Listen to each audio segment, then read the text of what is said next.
Good afternoon, ladies and gentlemen. Welcome to this JIA Open Forum. After a long time of home wrestling because of the coronavirus, we finally came to the moment to begin the Open JIA Forum, which is a combination of face-to-face gathering here and online participants. I'm told that there are more than 300 online listeners today. It is great to have great known global leader like Dr.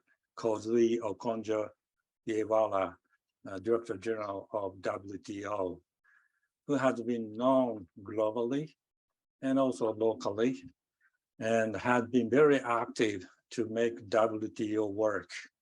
Her job is very impressive. I wouldn't go too much in detail, but it is a great honor and pleasure to have you, Madam. And let me introduce who she is actually, although we basically know her background, but for the sake of the wider audience, let me introduce her career. She was many years Nigerian Treasury Minister as well as a Foreign Minister, year 2006 and 7. And also she was a managing director of World Bank. I hear that she was working with President Bob Zarek at the time. And my friend working for World Bank for some years emailed me last night. But it's wonderful to see you and coming and speaking here. And he said that, you know, you are such a bright, nice, straight talker. Oh, really? And acting hard. And so we are very much excited to hear from you today. But on top of all this experience in World Bank and also Asia Infrastructure Bank, AIIB, she has been sitting on board, international board, and also she had been advisory on advisory board for JICA, as I understand it. So, and also the chairman of the board of Gavi, Vaccination Alliance, and which is also known to us. So, since year 2021, she became WTO Secretary General. As I told you, she was very active and convened ministerial meeting after what, 6.5 years time period? Almost 5 years. Yeah, almost 5 years. There was none, but she activated and came up with a tremendous achievement, the ministerial declaration, which we didn't see for many years. So that was a tremendous achievement. Today's JIA Forum, the theme is the next era of globalization. How can WTO contribute to creating new international environment? So let us begin with listening to what she has to say. Madam Secretary General, the floor is yours. Please step up. Thank you.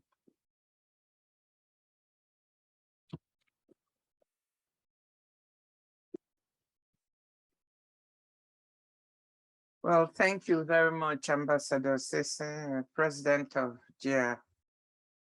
It's a pleasure to be here, Excellencies, ladies and gentlemen.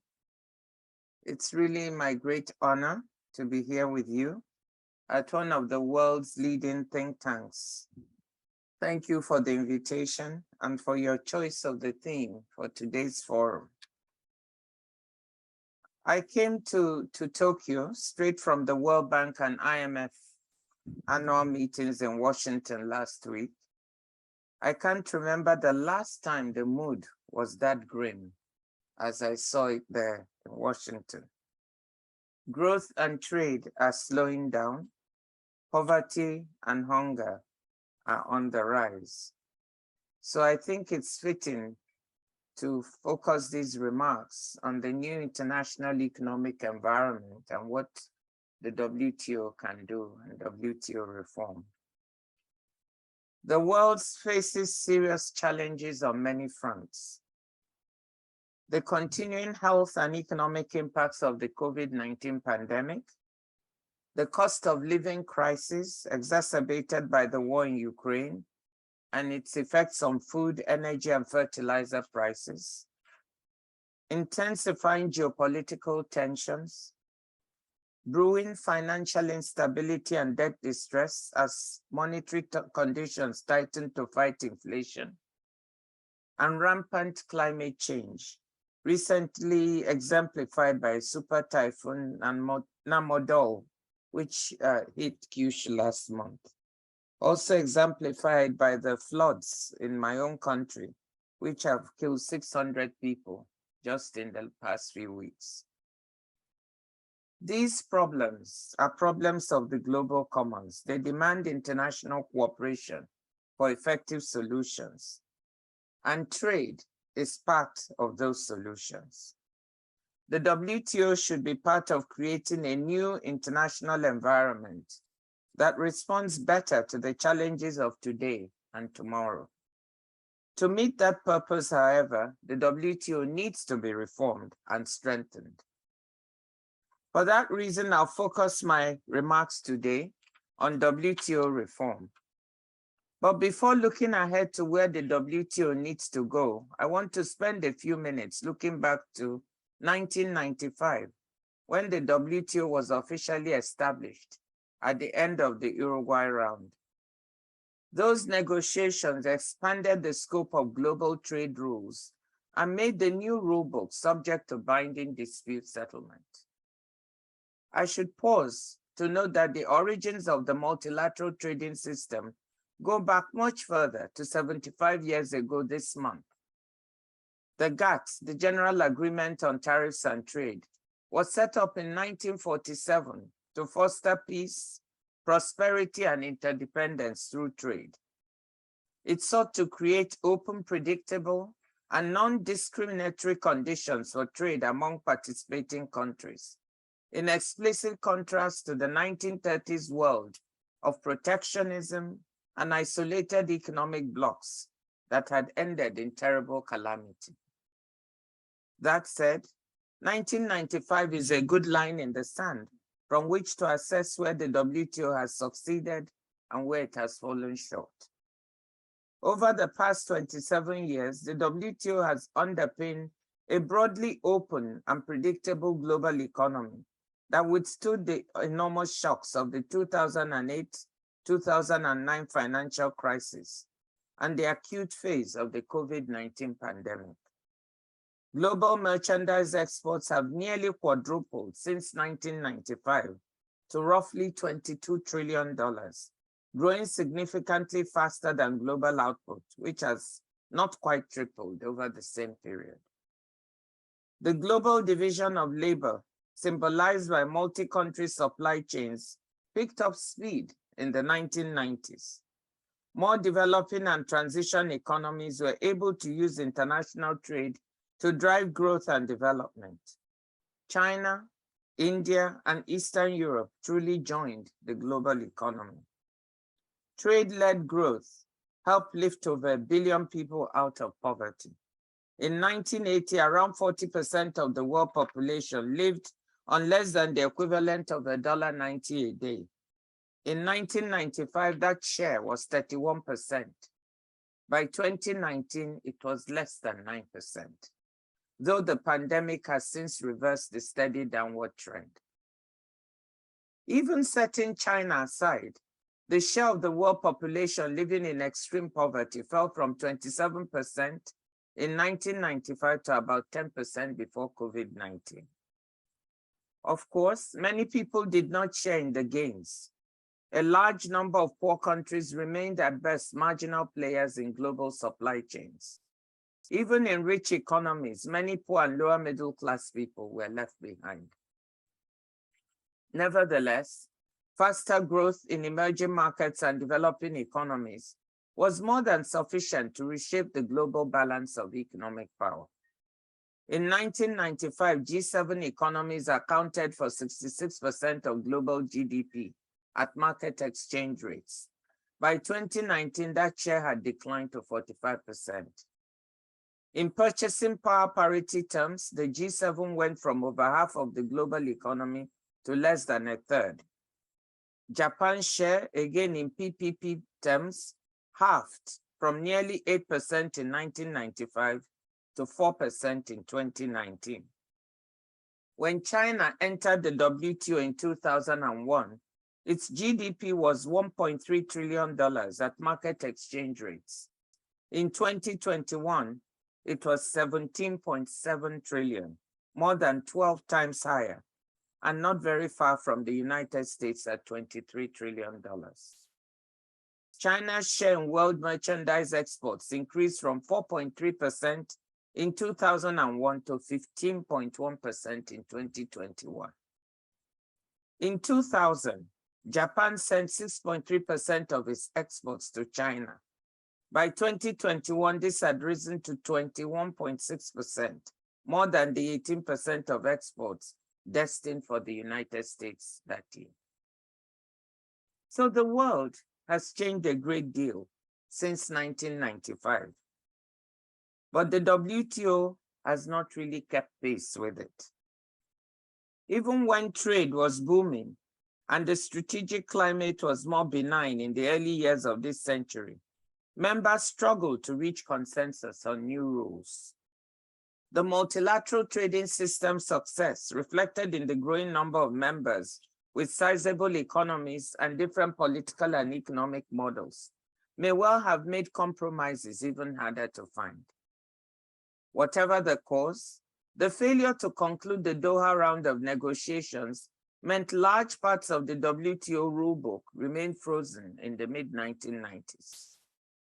Before this past year, WTO members did reach some significant multilateral agreements, such as on trade facilitation and agricultural export subsidies.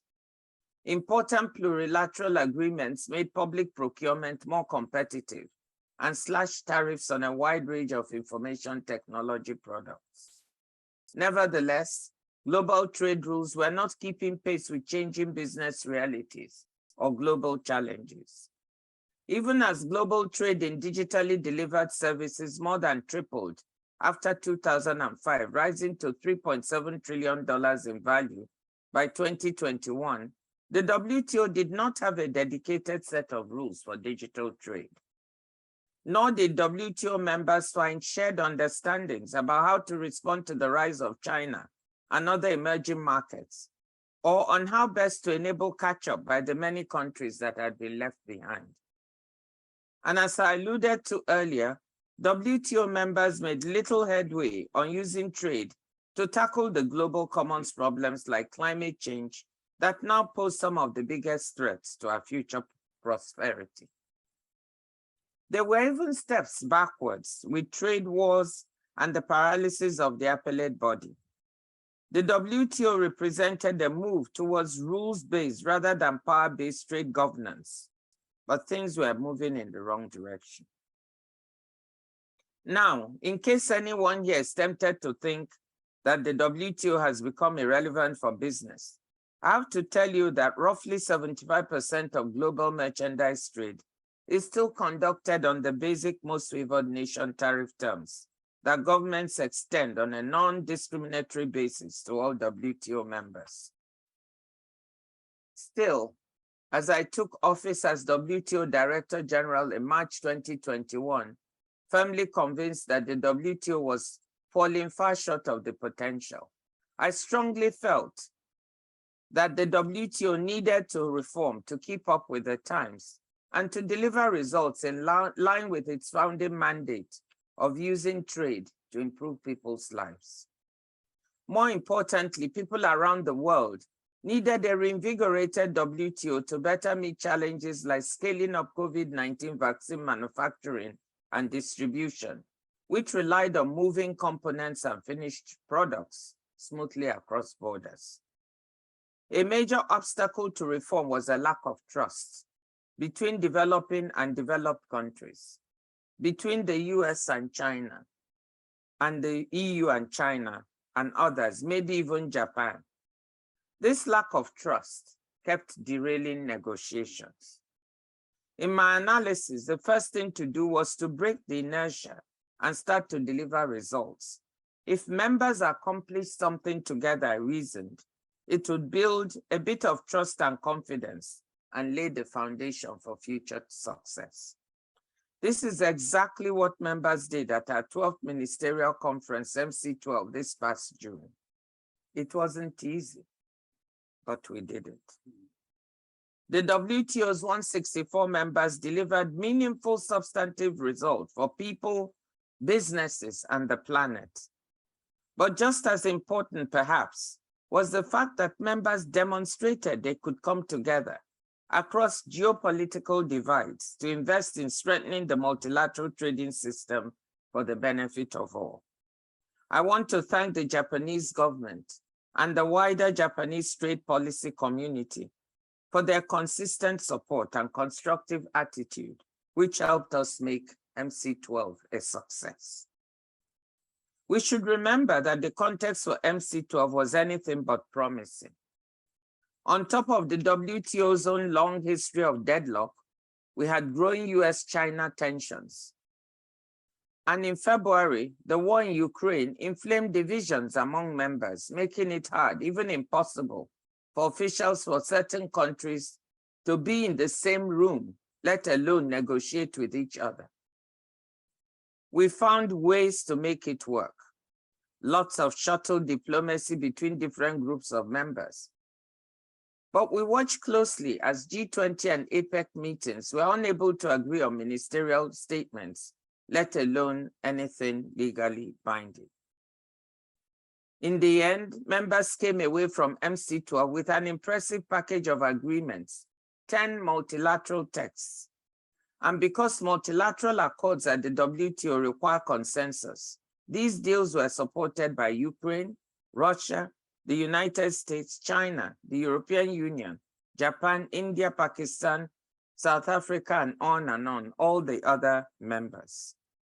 I just want to note that the WTO is probably the only multilateral institution this year and during this time that has been able to reach any multilateral agreements. If you remember, even G20 could not come up with a communique that everyone could agree on. So it's pretty remarkable, and I give credit to members for having overcome all the divides and differences to make these agreements. After 20 years of negotiations, members reached an agreement on curbing harmful fisheries subsidies. The WTO's first agreement to put environmental sustainability at its core will contribute to restoring the health of marine fish stocks and safeguarding the millions of livelihoods that depend on them. The compromise on a proposed waiver of intellectual property related to COVID-19 vaccines will make a material difference to efforts to increase vaccine production in Africa, Latin America, and elsewhere. In response to the food security crisis, members adopted a legally binding decision to exempt World Food Programme humanitarian purchases from export restrictions, which will save the agency time and money as it delivers relief to millions of vulnerable people. They also pledged to make trade in food and agricultural products more predictable. Members extended the moratorium against levying customs duties on cross-border electronic transmissions and started an information gathering process aimed at contributing to a longer-term solution. Finally, the MC12 outcome formally recognized that members want WTO reform. They launched an institutional reform process aimed at improving all of the WTO's functions, negotiations, monitoring, and dispute settlement. MC12 gives WTO members a strong foundation for this work. The future of trade is digital, it is services, and it is green, and it must be socioeconomically inclusive. Reform is about making the WTO fit for purpose for that future. As I've been telling members since the moment MC12 closed, we cannot afford to sit back. The clock is already ticking. At MC12, ministers committed to, quote, having a fully and well-functioning dispute settlement system accessible to all members by 2024, unquote. This is a top priority for all members as well as for the private sector. While technical discussions are underway, the necessary political breakthroughs will be difficult. I urge Japan to try to build bridges between the US and other members. I should note here that even though the appellate body remains frozen, members continue to use the panel level and alternative approaches to resolve disputes. They have adopted some panel reports without appeal, and so far this year, no cases have been appealed into the void. Work on other key aspects of reform is already underway through the plurilateral joint statement initiatives, many of which feature Japan as a leader or as an active participant. Though the multilateral track remains preferred, plurilateral initiatives offer a promising complementary path to strengthening the WTO's negotiating function.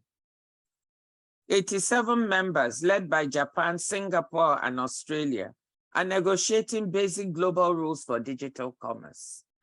Participants have converged in several areas such as e-signatures, e-contracts, online consumer protection, spam, and paperless trading. Shared global rules in these areas would lower uncertainty and costs, particularly for small businesses, many of them owned by women that operate online. Although sensitive data-related issues are proving more difficult, the three co-conveners are hopeful an agreement could be concluded by end of 2023 or early 2024. The digital economy relies on physical infrastructure. The two phases of the Information Technology Agreement have already cut costs by having 83 members accounting for over 97% of world exports, eliminate tariffs on trillions of dollars worth of goods like servers, computers, and mobile phones. I hear growing interest from industry, including from the Japan Electronics and Information Technology Industries Association, JETA, for a third phase. And we just were with Ken Darren this morning, and they also expressed interest in a third phase of the IT agreement. The Services Domestic Regulation Agreement concluded last December now counts 69 members. By cutting red tape and fostering transparency, the agreement is projected to save service providers $150 billion each year. Participants are working on certification procedures so that the outcome enters into force this year.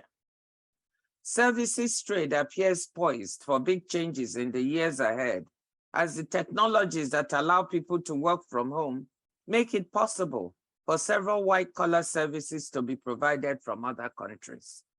WTO members have an opportunity to use the trading system to help manage the resulting opportunities and tensions. On green issues, Japan has joined many other WTO members in multiple environment-focused initiatives, from the climate-focused trade and environmental sustainability structured discussions to an informal dialogue on plastics pollution.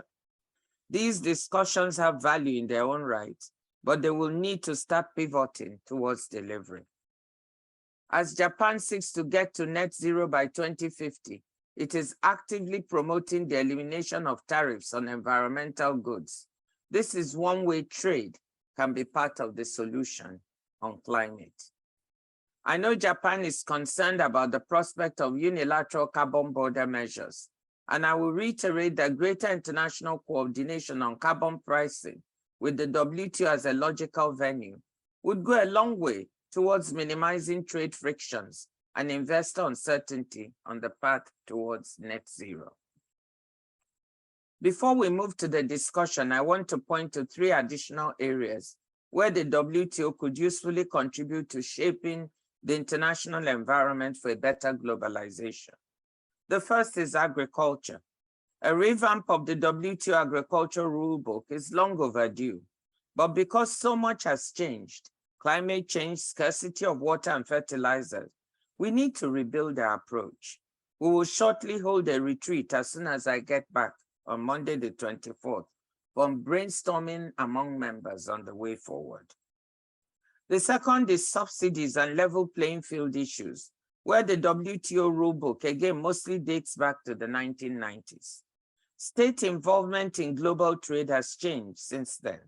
You might be thinking only of China, but there's also public support for agriculture and the new crop of subsidy programs and regulatory restrictions designed to encourage reshoring and nearshoring and friendshoring in key sectors. We have put out a joint report with the OECD, IMF, and World Bank that offers some initial facts about the nature and effects of subsidies and identifies relevant gaps in international rules and in data. That brings me to my final point. Since concentrating production at home makes countries more rather than less vulnerable to local weather events or disease outbreaks, there's a better path to supply resilience than spending tens of billions of dollars on reshoring and nearshoring. And I'm not being naive. I know that some of this will occur, if only for security reasons. But this other path is to invest in bringing more people and places from the margins of the global economy to the mainstream. Deeper and more deconcentrated markets will be more resilient to exogenous shocks in any 1 or 2 or 3 places. Diversifying goods and services production into Africa and relatively unintegrated parts of Asia and Latin America would also bolster growth and reduce poverty. To the extent more small and women-owned businesses can tap into this process of what I call re-globalization, it would directly also foster socioeconomic inclusion. Governments can encourage this process, as Japan did in the past, when helping Asian countries train personnel and build infrastructure. WTO negotiations on investment facilitation for development could also play a useful role. But private sector action is the necessary game changer. And my message to Ken Darren this morning has been to be less risk averse and to diversify sourcing and production to new locations, as Japanese business did so effectively in other parts of Asia 1 and even 2 generations ago. In sum, ladies and gentlemen, a reformed WTO can help create an international environment in which trade and globalization make their full contribution to helping us address pressing global problems. It is not a simple or easy agenda, but it is one worth pursuing. And to succeed, we need Japan to be a leader. Thank you.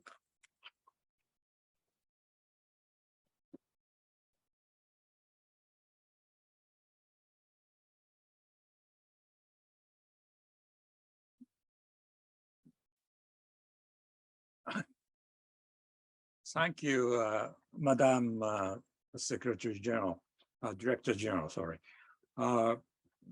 especially for reminding us the history of WTO and how far we come from the original point and what kind of a problem we are facing today and what kind of reform the WTO is trying to address in the coming years.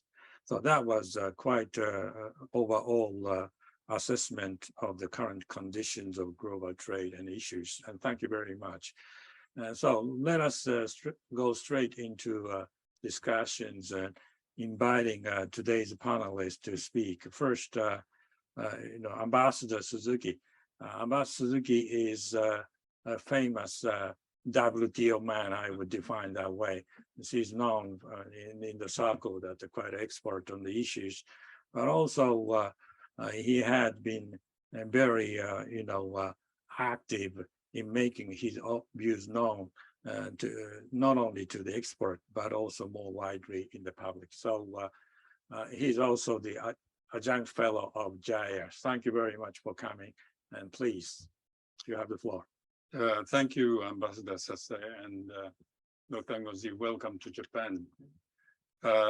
First of all, I'd like to say that WTO needs a DG like you right now, because, as you said, you just came from Washington, D.C., which was very grim.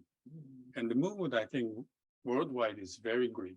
And WTO has to prove that it's a relevant organization. And we need a leader just like you, with warm heart, attracting people and creating forward momentum.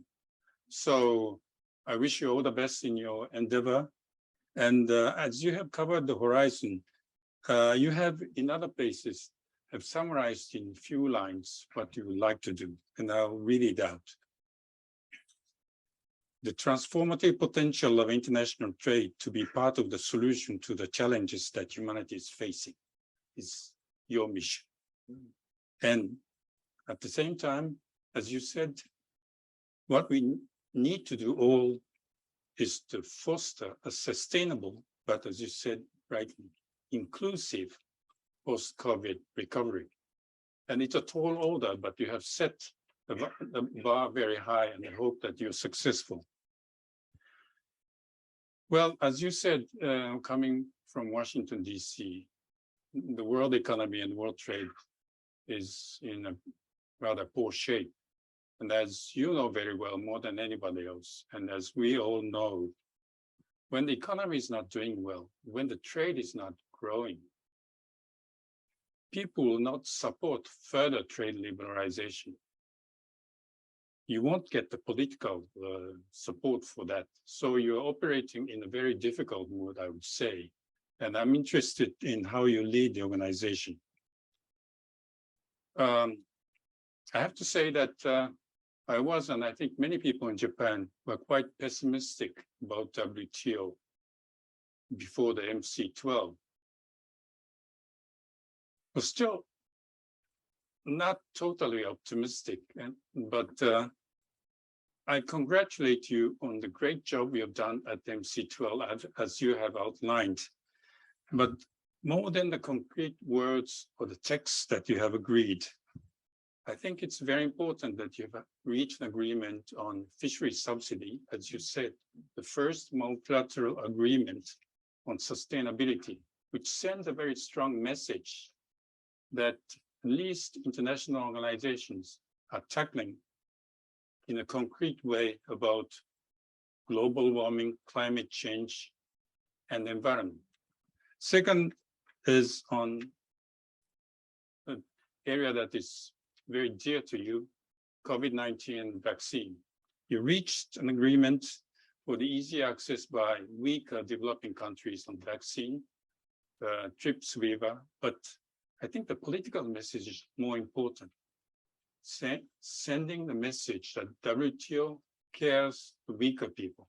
It's trying to do something about giving easier access to these people of vaccine. And I think this message was very encouraging. Well, so MC12 has regained some of momentum. Our pessimism has somewhat been dissipated, but the agenda you've set out is very difficult, I would say, because as you said, in 1995, when WTO was established, basically this was an organization based on rules governing the border measures. As you have said, many of the rules only were drafted to deal with border measures. But we've moved away, a long way from there. The context is quite different. We're talking more about behind the border measures, those that doesn't go through necessary customs clearance, and you have to deal with that. Because these are trade, but no more dealing with border control, border measures. What we want to do new rules. It's very important. I'm glad that you've mentioned digital trade, climate change as priority areas. And for you, the other priority areas, of course, is food security. These are all very important areas, but current rules are not addressing them properly, squarely. But WTO has another problem, which is it's a consensus-based organization. And Geneva, people are still stuck with this idea that plurilateral agreements, in a way, not the ideal, but evil agreements, that there's still some sort of a hesitation, I would say, feeling that plurilateral agreements are taboo in Geneva. So you've talked about joint statement initiative, few countries leading in few priority areas jointly to create some sort of set of rules to deal with that. And there's also, as you said, ideas about OPA, open plurilateral agreements. But is this the way forward on key areas that you've mentioned, like climate change or digital economy or trade and health or food security? I mean, can you move forward really when Geneva is still stuck in a way by minority people on a consensus-based decision making, when people have still misgivings about plurilateral approach, which was, one of the ways we went forward in pre-1995 days, but the idea was to give it up because WTO was functioning. The other thing is, of course, reform of the WTO is important. And you've mentioned too, dispute settlement and what you want to do with unilateralism. Japan, as you said very well, has been working very hard during the Uruguay negotiations so that the WTO is equipped with a multilateral dispute resolution mechanism that we can sort of move away from the unilateral approach. Japan was for a long time on the receiving end of some unilateral approaches, and we struggled very much. We thought that we created an organization with, as you said, a binding dispute settlement mechanism, which would relieve us from the unilateral approaches. But as you said, unilateral approach is coming back. Not only in a way to impose certain trade sort of regimes, but also as a tool for geopolitical maneuver. Trade is being weaponized in a unilateral way. What can you do about this? For Japan, preventing unilateral approach is very important. As you say, one of the areas which is not sort of related, particularly to geopolitics, but as you said, the cross-border carbon measures, the CBAMs, the cross-border adjustment measures on carbon. EC is moving forward on that. US is also coming out with not necessarily CBAM, but unilateral measures to control gas CO2 emission. We need WTO to create some sort of minimum multilateral understanding on climate-related measures so that the big economies with big market power do not impose their standards unilaterally. And finally, I wouldn't say much about dispute settlement, but dispute settlement is indeed in a pretty bad shape. I think that the difficulty dispute settlement is facing today is more of a symptom than the cause. What is the problem? What, for example, the US is saying is the lack of WTO's capability to enforce agreed rules. We have problems with monitoring, transparency. We don't know what, for example, some of the countries are doing. The fishery agreement, which is very important, but without monitoring, without knowing if some of the countries are engaged in illegal, unreported, and unlimited fisheries. I mean, if we don't have the reporting, we can't enforce rules. What can the WTO do on this? It's a big question. And also the other thing is, Suzuki, can you conclude? okay, so reporting, monitoring, transparency is the other side of the coin of enforcing dispute settlement. And in order not to overload too much the dispute settlement system, we have to strengthen other capabilities, including perhaps a deliberative process instead of a judiciary approach. Well, I'll stop with that. Thank you very much. Thank you, Ambassador. There are many issues you just raised. We will discuss about each one of them after listening to, Professor Fukunaga, who is the professor of Waseda University, and also quite expert on dispute settlement issues, as I understand it, and also wider trade issues. So, Professor, it's your turn, please. Thank you very much, Ambassador Sasae. And I'm very honored and humbled to be on this exceptional panel and with the prominent co-panelists. And I'm particularly delighted to see you meet Director General Okonjo-Iweala here, because you have been very inspirational for us all, but particularly for female professionals everywhere in the world, especially in Japan. So I'm very grateful that you are here in Japan. Thank you for visiting Japan.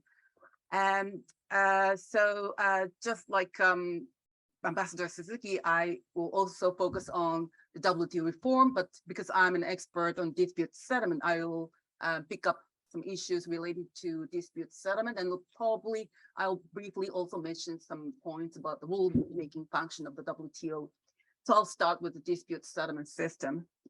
And as you mentioned in your remarks at MC12, WTO members committed to conduct discussions with a view to having fully and well-functioning dispute settlement system accessible to all members by 2024.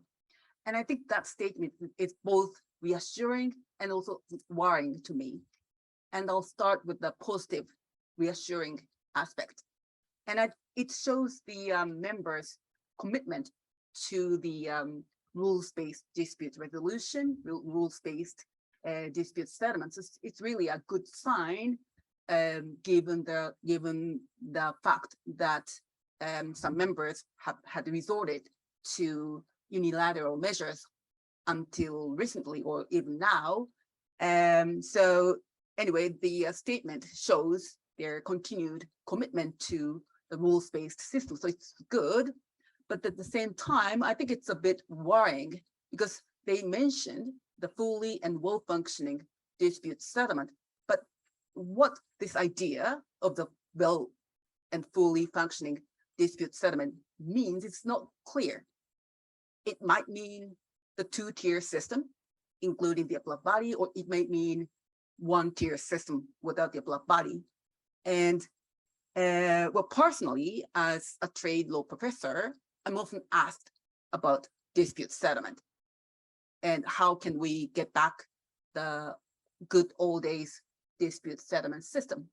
And I always answer, you can never get back the good old days dispute settlement system because there's no such thing as the good old days dispute settlement.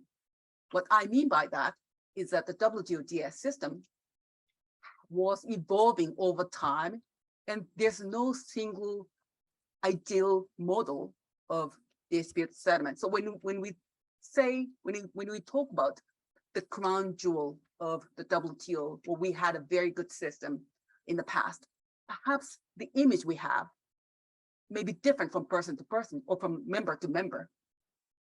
So in order to revive dispute settlement, we have to have the shared understanding of what the ideal dispute settlement should look like. And this is probably related to what you mentioned as a political breakthrough.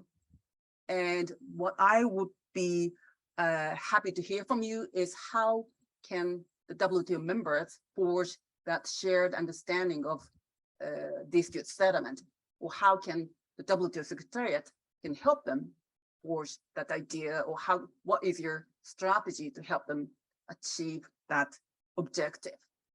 So this is my remark on dispute settlement. If I have some time left, I'll also briefly mention the rulemaking function of the WTO.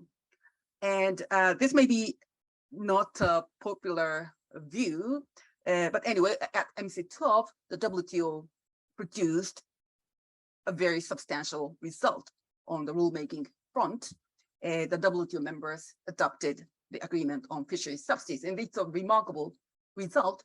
But however, I can't ignore the fact that it took more than 20 years to produce that result. And WTO did not produce significant result over its history. So the outcome is quite limited, given the long history of negotiations. And at the same time, as you mentioned, there are so many global challenges right now, COVID-19 or climate change and so on.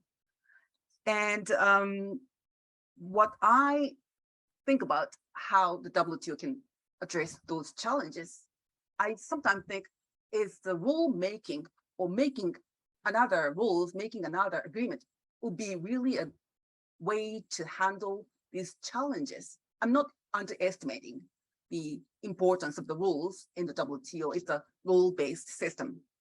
And I think it's essential to have rules on important issues such as digital trade, but at the same time, maybe the making rule may not be the only way to tackle these challenges. And perhaps we have been, or members have been spending too much efforts on adopting new rules, and perhaps they should do something different. They should take perhaps action to tackle these actions. The WTO may have to take action to address these challenges.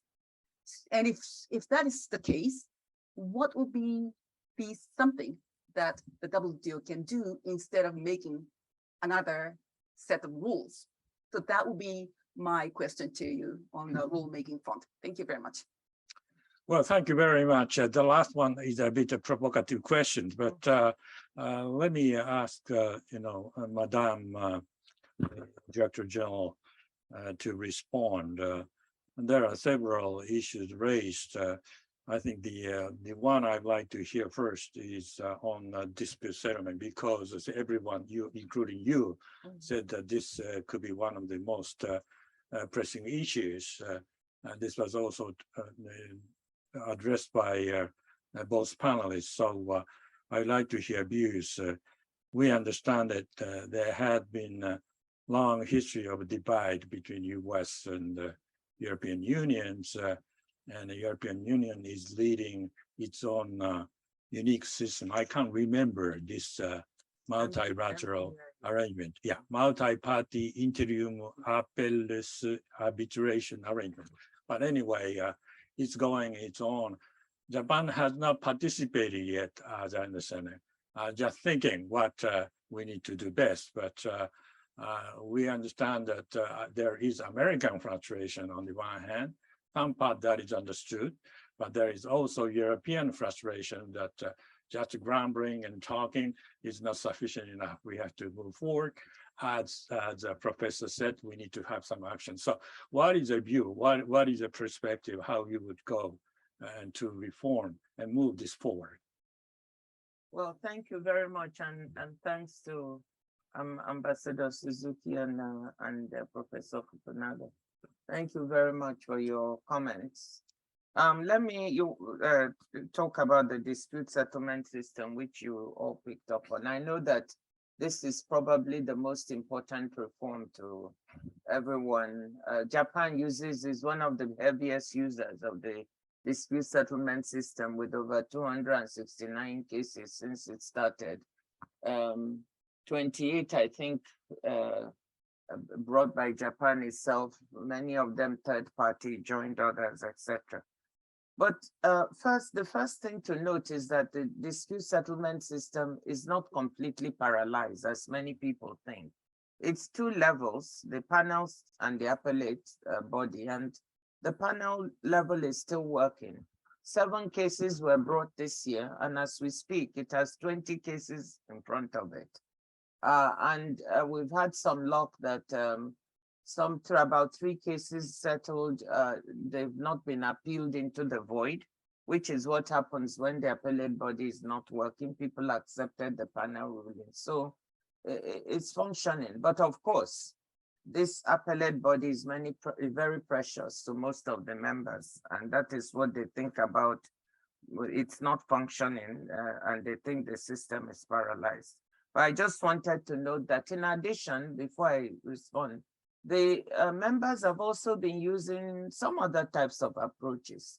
You mentioned the MPIA. We're about to have some cases through that now. There have also been attempts at mediation and arbitration. Some members asking another member to mediate a dispute. There's even a provision for the Director General to be able to mediate if requested. The dispute settlement system, you see, with the appellate body was really meant to be a last resort. But one of the criticisms of the Americans is that it became a first resort. That, you know, members did not try to use any of the other approaches. They would just jump to the dispute settlement, and they would want to see a situation in which we remember some of the other approaches that can be used. And I share that very much. I think that any reform of the dispute settlement system must bring back some of that thinking when it was created. Let us have a bundle of approaches. Let members try other approaches, mediation, arbitration, whatever you want to call it, using various means, and before they come to the dispute settlement system. I want to say it's not only the US that has complained. Developing countries find the system difficult to use. They think it's costly, it's difficult to access. So they too want to see a reform that would perhaps make the system more accessible, much more easier to use. The US had complained that, you know, the whole system was taking too long. When you put a case, appellate body was supposed to take 90 days. Sometimes it began to take 3 years. Of course, the thing is that cases are now more complicated than they used to be, but still, it was also making law, case law, if you want to put it that way, and overturning agreements that, or understandings that members had reached. The Americans also complained about that. So some of these complaints have a legitimate, are legitimate, and I think should be listened to, and they should be included in any reform of the system. So how should that go? I think first of all, members need to agree what approach they want to take in reforming this. All members need to make clear what their grievances are and what they think the future of the system should be. And this is what is happening now with the consultations that the Americans are leading at the technical level. Members are talking to each other informally. We hope that early next year, this informal process will become formalized and institutionalized so we can agree a pathway with some benchmarks along the way of this reform, with the aim of concluding it by March 2024, I hope. So for me, the end point of that reform should include multiple approaches to dispute settlement and resolution. Not just one system, but several approaches. It should then look at the main, the appellate body. Members have to decide, do they still want the body? I can tell you over 2/3 of members would want it to come back. But then how does it come back? Some reforms have to be made if that is going to come back to the way it functions. So I think I'll leave it there and say that the vision I have is of a dispute settlement system that has several approaches with a reformed main body that will become an instrument of last resort. Well, thank you. Unless Professor Fukunaga or Ambassador Suzuki would say on this dispute settlement issue more, I'd like to move on to another subject. Is that okay? All right. You know, Madam Director General, you talked about China and also subsidy issues, some of the difficulties around China. And Ambassador Suzuki talked about all these weaponizations of trade measures or state economic craft, whatever you call. It's something very difficult because this is going on outside the WTO framework or even WTO rules. How do we address this kind of fighting outside the ring code of the thought? It continue to be a difficult issue for all of us. So how could WTO tackle with this issue? Possibly, if you could begin with issue like subsidies, which had been long overdue issues. And in the most recent ministerial, you were successful in working on the fishery subsidies. I think that is a great achievement because for the export, it had been issues for many years, more than say 20 years. It was there, but so it was achievement, small but gigantic step in terms of improvement on the subsidy issues. But when it comes to level playing field, especially government subsidies on the high tech and industrial policy things, it's not easy. And so perhaps if you could address this issue, that would be great. And also panelists could say something about this issue too, please. Well, thank you very much. Before I address it, I just want to put one fact on the table. You know, the geopolitical tensions are bad and getting worse, but we need to look at some of the facts on the ground. I said earlier that our projections show trade slowing to 1% next year, which is really slow, and tallies with the recession that is being predicted by the IMF and others. But one thing that is true is the absolute level of trade has remained fairly robust. And when I say this, people get surprised. The US exports to China in 2021 were about $153 billion. And US imports about $542 billion, which is near the peak in 2018 before the pandemic, just to quote one set of figures. And if you look at EU numbers, the same. So whilst all this tension is going on, business and consumers are doing something else. That is not, I'm not trying to minimize the geopolitical tensions. I just want to put some facts on the ground.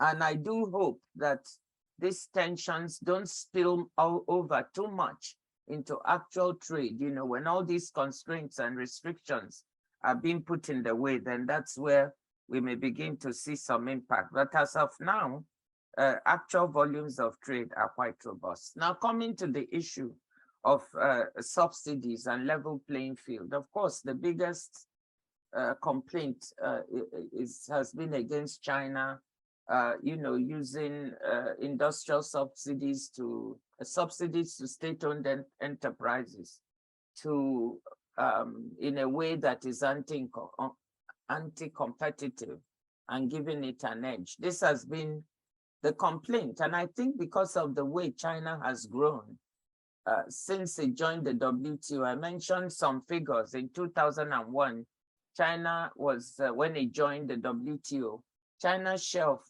merchandise exports was 4.3%. In 2021, it's gone to 15.1%. So that is a phenomenal leap. Its GDP was 1.3 trillion at market exchange rates in 2001 when it joined. 2021, 17.7 trillion.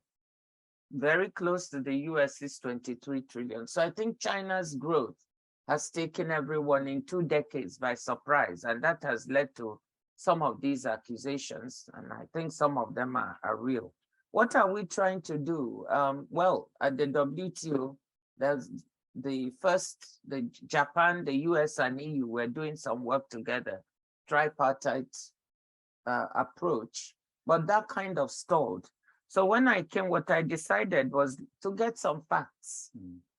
We are talking about these issues, but we don't actually have very good facts and figures on the industrial subsidies. So we launched a few months ago, together with the IMF and OECD and the World Bank. So I approached the other organizations and we jointly launched a study to look at level playing field issues across the board, not just industrial subsidies, but agricultural subsidies, which are huge. We have better numbers on those. Agricultural subsidies are about $817 billion now, and will approach $1 trillion by 2030 if we don't do something about it. So we are looking, we don't have good numbers on industrial subsidies. So we did the first phase and we were able to identify the gaps. That first phase has been very well received. We are now just at this meeting from which I came, we've agreed to embark on the second phase, which will be a 2-year project to actually try and fill the data gaps that we've identified. Because I think when we don't have the numbers, it's going to be very difficult to talk about any reform. Of course, the subsidies and countervailing measures agreement is now out of date, but to reform it, you need some facts. So that's what we're actually embarked on. Now, this whole thing has been made more complex by recent moves back to industrial policy by the Western countries. So you've seen massive subsidies being proposed for the semiconductor industry, for defense industries, and maybe for other industries. So when we are talking level playing field and industrial subsidies, it may not only be looking now at just what China is doing, but it may be looking at the other countries, including even Japan. So that's going to make the business a bit more complicated. China can also point fingers now and say, you are also doing this industrial subsidy. But we plan to get a finger on it and then see to what extent we use the information to look at the rules we have. Let me leave it there. Well, thank you, Madam. Ambassador Suzuki or Professor Fukunaga, you have some comment to that? Just few words this time. I'll try to limit myself. I think, Dr. Ngozi, you said what I wanted to hear. First on subsidies. I mean, if you look at, as you said, US CHIPS Act, you see that not only China, US, EU, Korea, Taiwan, Japan, we are all engaged in chip subsidy war. And we're moving further away from the original spirit of the subsidy and countervailing measures agreement. So, as you said, what we need to do is first have the facts. Either these subsidies, huge subsidies, are hurting the world economy or not. If we don't have the fact, we can't ask people to change course. And I think that's a very good point. Well, thank you, Professor Fukunaga. Well, very briefly, getting the fact right is very essential in enforcing and strengthening disciplines on subsidies. And on that context, I'm wondering how the notification requirements would work. You're absolutely right. Notification and transparency have, of course, been issues, and a lot of that on the China side. So we are going to have our work cut out for us. We are hoping that by joining forces with 4 organizations, the OECD has done some work on certain industries like steel. It has some data. The World Bank has people on the ground. So we are hoping that the combined force of these 4 organizations can help us fill those gaps where notification and transparency has been a bit of a problem. Thank you, Madam. Before moving on to the floor and asking them to pose a question or comment, I'd like to ask this question. This was also mentioned by Ambassador Suzuki, the role of WTO in addressing the current evolving issues like vaccinations and food shortage and food export restrictions and so forth. I think that would give added value to WTO. Everyone's agreed to that. But when Ambassador Suzuki said WTO would be valuable in terms of addressing those issues behind the border. Behind the border, there are a lot of things, you know. One of the things which is getting enormous concern and attention at this moment in terms of international trade is, I think, energy. Energy trade is very much a concern. It's not simply American concern about OPEC cartel, but I think this energy trade might give some food of thought to you, how WTO could look into some of the issues around us, and which is not necessarily, you know, WTO rule is sufficient. I don't know, but what's your thought before going to the public? Well, some of the behind the border issues may be a little bit difficult for us.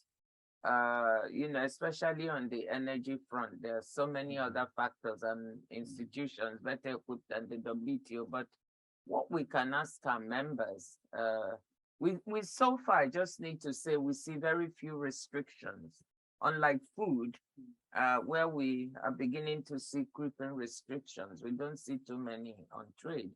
On energy, sorry, but keeping a free flow of products to the extent possible is what we can urge our members to be able to do.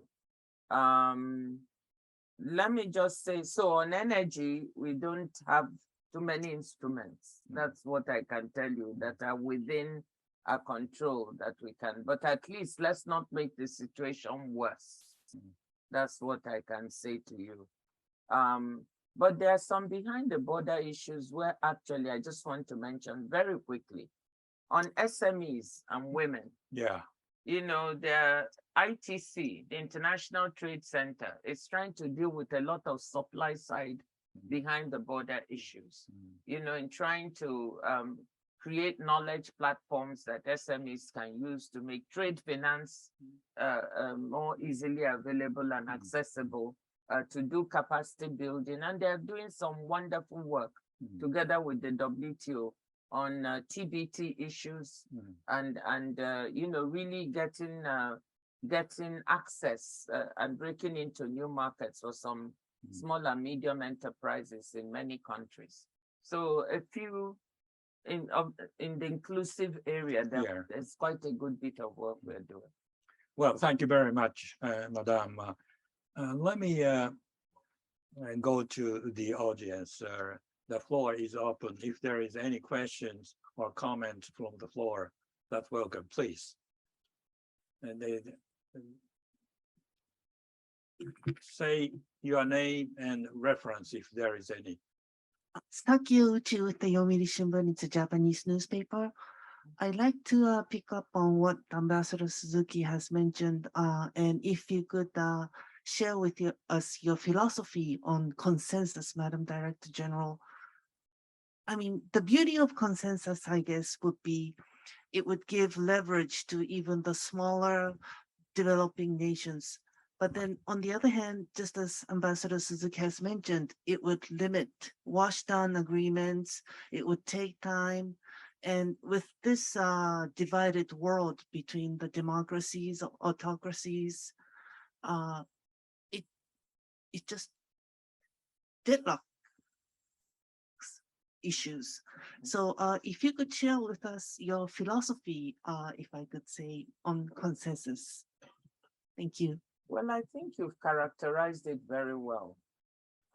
Consensus is frustrating, isn't it? When you need every member to agree before you can get an agreement, it's frustrating. But at the same time, there was a reason it was put in place. And because the voice of a small island, and actually we saw this play out in the fisheries agreement when some Pacific islands with small numbers of people were almost blocking the agreement. They have as big a voice as the United States or Japan.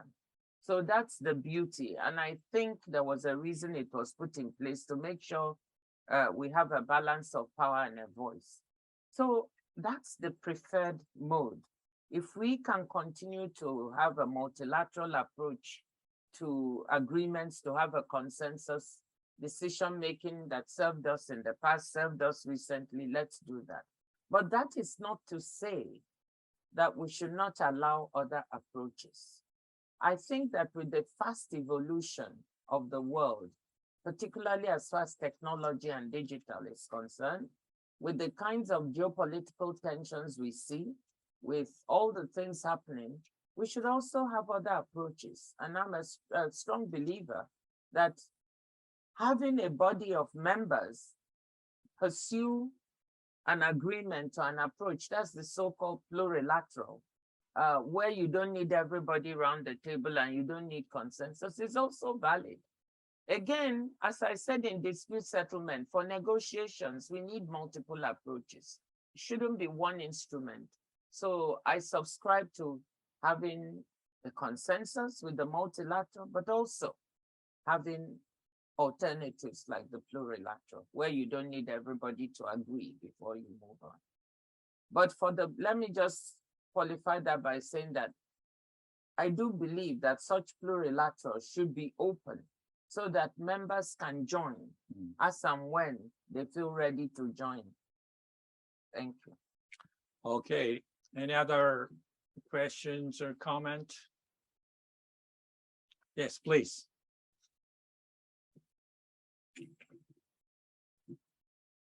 Good afternoon. My name is Daniel Mandel. I'm a Council on Foreign Relations, International Affairs Fellow and visiting fellow here at Jaya.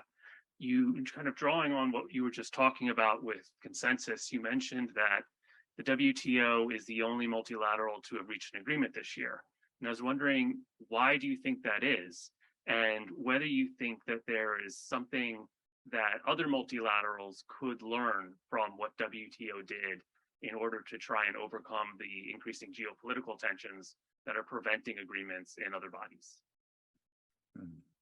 I said that secret is worth a couple of millions, of dollars. So I'm bottling it up, I know the answer. But seriously, I think that a lot of work lay behind that success. And I'll just share part of what happened.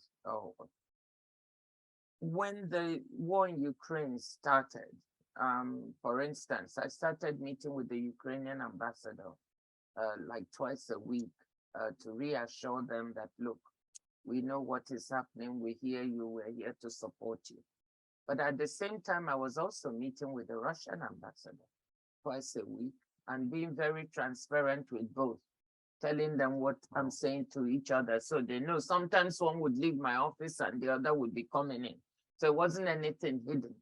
But the thrust of that was right off the bat to say to both of them that blocking an agreement at the WTO would not be in their interest. There has to be one organization where you both, especially for Russia, there has to be one organization where you can be part of the multilateral system, since you're not being part of it anywhere else. So allowing these agreements to go through is in your interest. It's in Ukraine's interest. It's in the US and China's. So it was that push to say there has to be one place, and that place should be the WTO. And then doing the homework behind the scenes. Also devising during the negotiations, the one thing that has always been a problem is some members walking out when, let's say, Russia is about to speak. So we had to devise other means of allowing members who felt like it to express their few views about the war, whilst allowing the negotiations to continue. So we did a lot of shuttle diplomacy, as was said. We organized small consultations, with different parties in the room going on at the same time. We used every means and instrument to make sure that we could do the work whilst these tensions were on.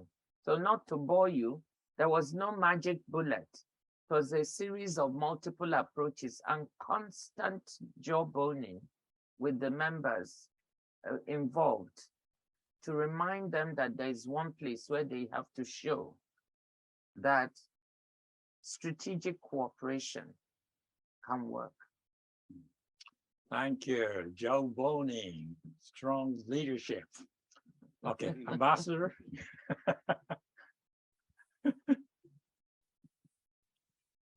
Thank you very much, Your Excellency, Sasu, the moderator, Your Excellency, the guest speaker and other discussants, Your Excellencies, good afternoon. My name is Abubakar Hussein Moriki, and I'm the Ambassador of the Federal Republic of Nigeria here in Japan. It is a great honor for me to be here and to listen to somebody whom I know much more than anybody who is seated here also. Why? Because we come from the same country, and I had the opportunity one time to work also with her under her platform. When she was called in 2003 to manage the economy of Nigeria as a finance minister. At that time, there were a lot of deficiencies, a lot of serious problems in relation to structures. Institutional structures were very weak in terms of development, finance, and so many other things. But when she came in 2003, I was also a commissioner of finance in one of the states, one of the prefectures, I can say, the way Japan are taking it. Where in one of the states, a state in Nigeria is a prefecture. So I was also a commissioner of finance. So having a direct relationship and working relationship between a Ministry of Finance in a prefecture and a Ministry of Finance at the federal level gave me the opportunity to understand also who Dr. Ngozi-Iweala Okonjo really is. She's a person who has lots of leadership qualities, a person who can drive weak processes to greater heights. And by the time, again, she was called in 2011 to continue the process of managing the economy. So the portfolio was redesignated as a Minister of Finance and the Economy. So she was the chairperson of the economic think tank of the nation. And for that period, she worked under that portfolio. She put a lot of other institutional reforms. And the legacy she left behind is actually positively coming up now in Nigeria. There are lots of structures in relation to poverty alleviation, lots of structures in relation to corruption, elimination or reduction of corruption level, and a lot of institutions were established in order to strengthen the capability of the nation to manage the economy. So when in 2021, her name was mentioned as one of the contestants for the job of the WTO Director General, I personally had no any iota of doubt that the qualities inherent in her are sufficient, are what is needed to drive, a multilateral platform like WTO, inherent of so many problems at that time. But because of the qualities, inherent also in her, I believe that she could do the job. Coincidentally, in 2021, my name was also announced in 2020 as an ambassador. And I was posted to Japan, to be the ambassador of Nigeria here in Japan. And I had the opportunity to have a discussion with some officials, in fact, the Minister of State, in the Ministry of Economy, METI, as well as even some officials of the Ministry of Foreign Affairs. And anytime we sit down doing some official, they'll say, we are very proud about you are that Director General of the WTO from Nigeria. I say, who? They mention your name. So I feel so happy.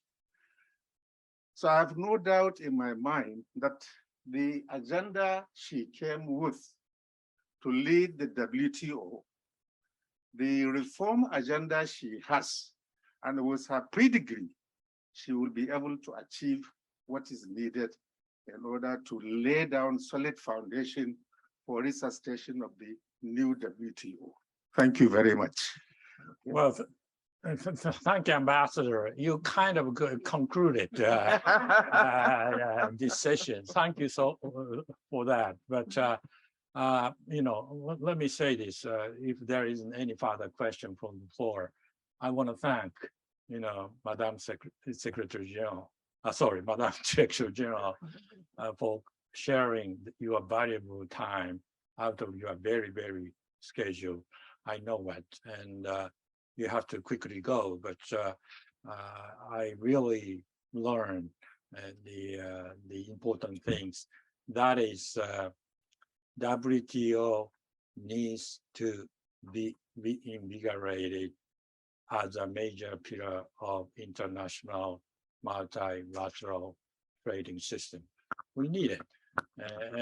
So we understand that you are doing that work. We will continue. You would do the things successfully as you have done so far. And we wish you all the best. And thank you very much once again. Let us give a big round of applause to her. Right. Thank you.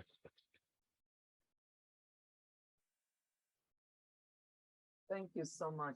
Thank you, Ambassador. Thank you. Thank you. ありがとうございます。